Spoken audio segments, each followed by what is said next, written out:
So let's just get rid of style.css. Oh wait, in actual fact, yeah, we could go ahead and use that. So style.css. Okay, so what we want to do is we want the user to be able to click on. In fact, no, we won't make it animated because that's too sort of far away from the tutorial. What we'll do is we'll just want to make the first element here bold. So, for example, what we could do here is we could say dot menu. Oh, sorry, no, we use a selector. And we could say inside dot menu dot first dot add class. Oh, sorry, dot find li dot first. So the first li in this list, which is user, and then we could say dot add class bold. And inside style.css we can go ahead and add that class or create that class, and that will be font weight, oh sorry, not null, bold. So now when we refresh, you can see that the first element is bold. And now what we could go ahead and do is say, let's just say dot nextAll dot hide. Okay, so what we've done now is, I think this should work with this combination, but what we've done is we've from the menu found the first li sort of in the wrong order, if you know what I mean. So we're finding the li, the first one, we're adding the class bold, which we've already seen has created it bold, and now we're using nextAll and hiding everything after that particular class. So now you can see that all of the different options are hidden.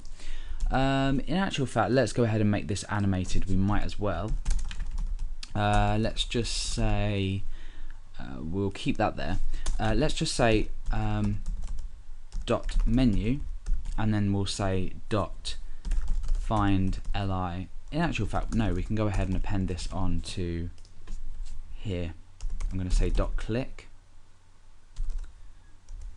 and then create a function inside of here. Okay, so let me just go ahead and explain for those of you that are sort of struggling with this, which I can understand. We're selecting the first menu and we're finding the li, and we've seen that we've made that bold by adding the class bold that we created inside style.css. We're then appending on a click event handler, which is going to do something when we click it. For example, at the moment, alert you clicked me, and then everything else after that we're going to hide. So let's go ahead and click that. It says you clicked me. So now once we've clicked it, I want to go ahead and I want to say this dot find li dot, oh, we could say first and then dot next all dot show. Don't remember, or don't forget the brackets. Let's see if that works when we click it. No, it's not. So click function this dot find, oh no, we'll say this dot next all. Yeah, there we go. Okay, so let me just change this here to toggle, and that should now allow us to hide and show this menu. Okay, so let me just run through it and I'll sort of explain why I've done this. If, for example, you wanted your users, for example, on a website or a template that you've created, you might have wanted them to actually go ahead and allow them to create their own simple menus.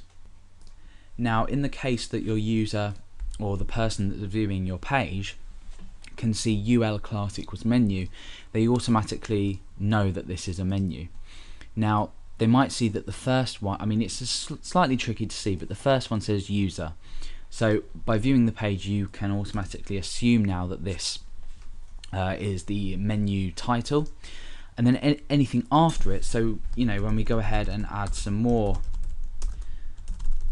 elements on, or some more li elements on, so for example something else, now we know that when we click, we just gain these menu items on, and we can click this and click it again to get rid of it. I guess we could even go ahead and just add on an href that goes to nothing, just to make it look a bit more like a menu item. And it will essentially, what we're doing now is we're finding li, which we've talked about, the first one, and we're adding class to bold, and but we're also then appending on an event handler for the click event.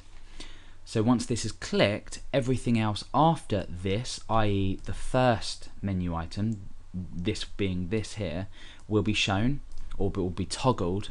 The reason I use toggle is because if I was to use show, I would have had to then go ahead and create something else to hide it. Toggle just does it for you. And then nextAll.hide. Now this is the initial stage of when we come into the page.